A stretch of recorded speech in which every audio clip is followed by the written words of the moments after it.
carriage during his stay in the metropolis. If you should leave London, there will be no occasion, nay, it would be dangerous to write to me. I shall take it for granted that you will retain Sampson till your departure, and when he returns here I shall presume that you have gone north. I will not detain you longer, Edward. May Heaven bless and protect you." So saying, the intendant went away to his own room.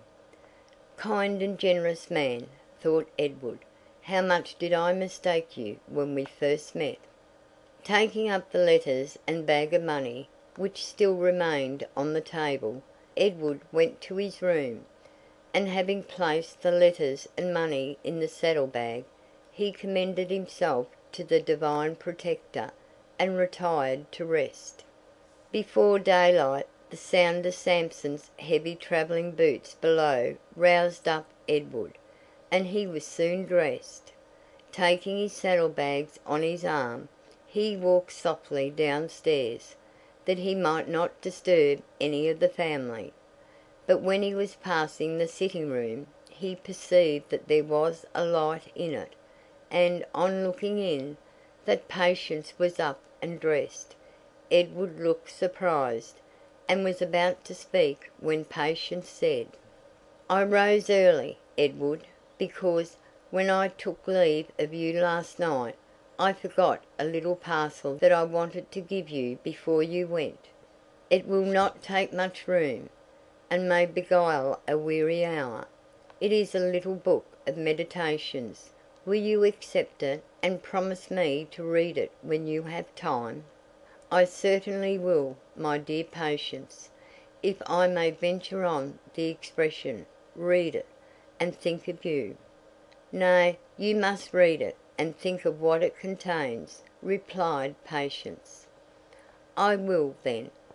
I shall not need the book to remind me of Patience Heatherstone, I assure you.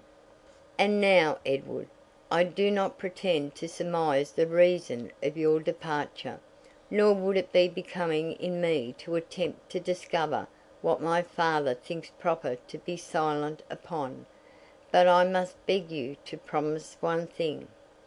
"Name it, dear Patience," replied Edward. "My heart is so full at the thought of leaving you, that I feel I can refuse you nothing." "It is this.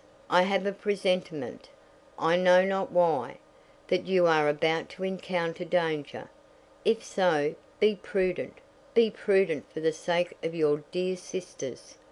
Be prudent for the sake of all your friends, who would regret you. Promise me that." "I do promise you, most faithfully, Patience, that I will ever have my sisters and you in my thoughts, and will not be rash under any circumstances." "Thank you, Edward. May God bless you and preserve you." Edward first kissed Patience's hand, that was held in his own, but perceiving the tears starting in her eyes, he kissed them off, without any remonstrance on her part, and then left the room. In a few moments more he was mounted on a fine, powerful black horse, and followed by Sampson on his road to London. We will pass over the journey, which was accomplished without any event worthy of remark.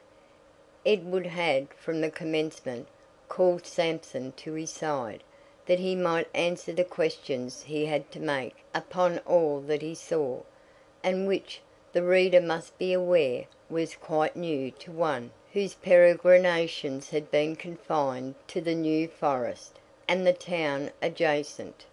Sampson was a very powerful man, of a cool and silent character, by no means deficient in intelligence, and trustworthy withal.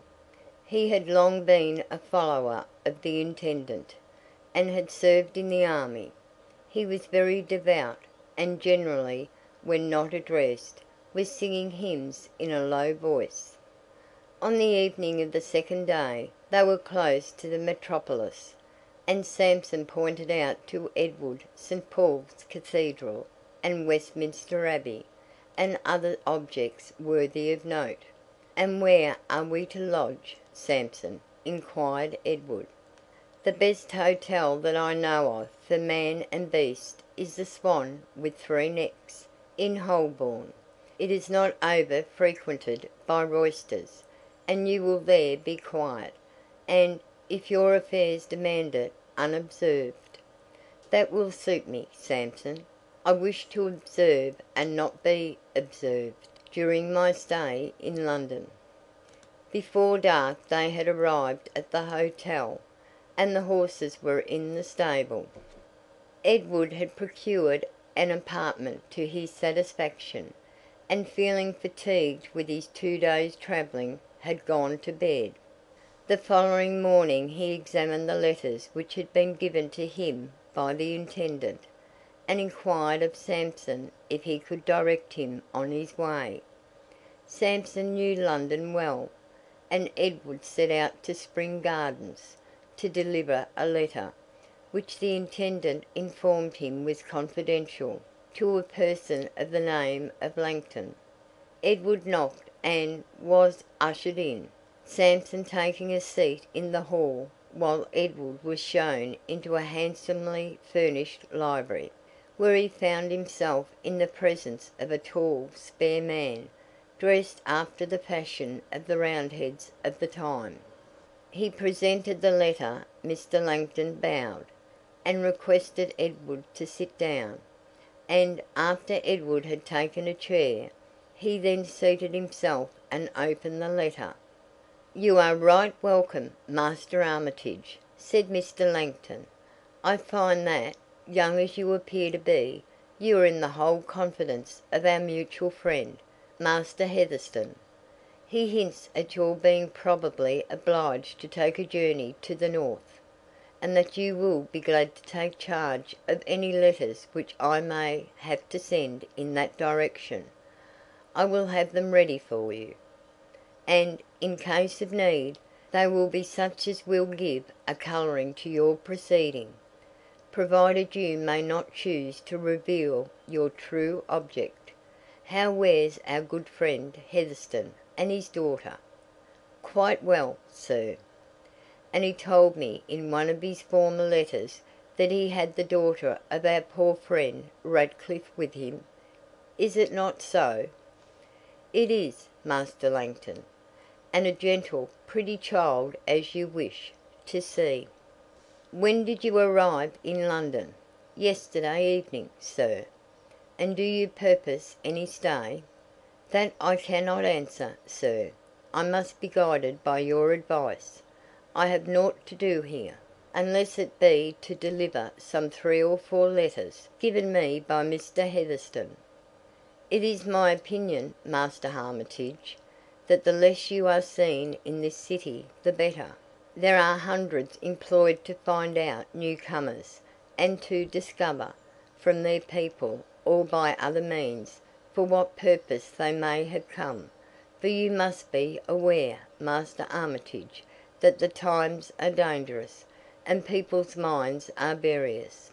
In attempting to free ourselves from what we consider despotism, we have created for ourselves a worse despotism, and one that is less endurable. It is to be hoped that what has passed will make not only kings but subjects wiser than they have been. Now, what do you propose? To leave this instantly?" "Certainly, if you think it advisable." "My advice, then, is to leave London immediately. I will give you letters to some friends of mine in Lancashire and Yorkshire. In either county you can remain unnoticed, and make what preparations you think necessary. But do nothing in haste. Consult well, and be guided by them, who will, if it is considered advisable and prudent, join with you in your project. I need say no more. Call upon me to-morrow morning, an hour before noon, and I will have letters ready for you." Edward rose to depart, and thanked Mr. Langton for his kindness. "Farewell, Master Armitage," said Langton. "To-morrow, at the 11th hour." Edward then quitted the house, and delivered the